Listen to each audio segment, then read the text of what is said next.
minɛ ina fɔ ko bi bagan sugu sɔngɔ bɔra a dɔgɔkɔrɔ ni 300 ye ka taa bila 450 la kama sɔrɔ bagan mara bɛ Youwarou sɔrɔ ngulomaaw la bɛɛ dun fana tɛ se ka 400 di nansɔngɔ ye Kadija sufuntira ni ale bɛ cawlakaw ka sigi la ale ye guwa tubi b'a dɔ ye gɛlɛya de bɛ yen nɔ bɛɛ yɛrɛ tɛ se ka na 400 di kuma ti ko ka dɔ fara 400 kan sogo dɔrɔn ye 450 n'an fɛnmisɛnnin tɔw tɛ se ka sɔrɔ an dun fɛ yen nɔ bagan mara de bɛ yan nɔ bagan baden de bɛ yan nɔ bagan kan ka nɔgɔya bagan yɛrɛ bɛ bɔ an fɛ yen nɔ ka taa feere fan wɛrɛ fɛ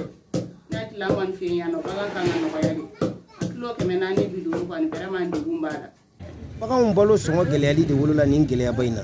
Sumayila Tarawele ale ye bagan jula dɔ ye bagan fana mara ni balo dɔ de ye o balo est ce que o balo bɛɛ bɛ bɔ anw fɛ yan a balo bɛɛ fana tɛ bɔ anw fɛ yan alima bétail ni a bɛ san de bu yɛrɛ Youwarou yan nɔ bu feere la 1000 ni kɛmɛ donc an gosikɛlaw degun dɔ b'u kan wajibi don an bɛɛ de b'a ta ni ɲɔgɔn ye sinon tiɲɛ don bagan bɛ bɔ yan nin waleya in na kɛ sababu ye ka nan duman dun ko tigɛ guwa caman na Madame Touré Badji Amadou Sise a fana y'i dantigɛ ko in na Youwarou ya bɛɛ cɛ bɛɛ ka sigi n'i ka nan ti diya sogo kɛra 450 a fɔ ne i muso ma taa juru ta ou bien a ka taa kɔlɔba kɛra a bɛ ɲɛnabɔ a tɛ ɲɛnabɔ an musow ye na sɔngɔ dafalen ye mais k'a sɔrɔ a bakuruba ba kɔni bɛ yen dɔw yɛrɛ bɛ 200 de di nasɔngɔ la n'a fɔra kilo 500 a tigi bɛ taa mun sa nin man ka kɛ balinanko ye o ye Dawuda Tarawele hakilina ye ni ale ye sogo feerela ye dugu in kɔnɔ e mana taa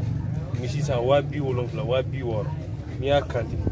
bɛ murijan ta ka pese i yɛrɛ b'a dɔn a 400 a tɛ bɔ donc mɔgɔ dun bɛ feereli kɛ pour que fɛn sɔrɔ fɛn n'a tɛ bɔ min bɛ bɔ an b'a an yɛrɛ ɲɛ yɛlɛla k'a sɔrɔ sogo kilo bɛ 200 la tan fana a bɛ 450 misi minnu bɛ sɔrɔ an fara ala ko tiɲɛ na u ka gɛlɛn an tɛ se ka feere 400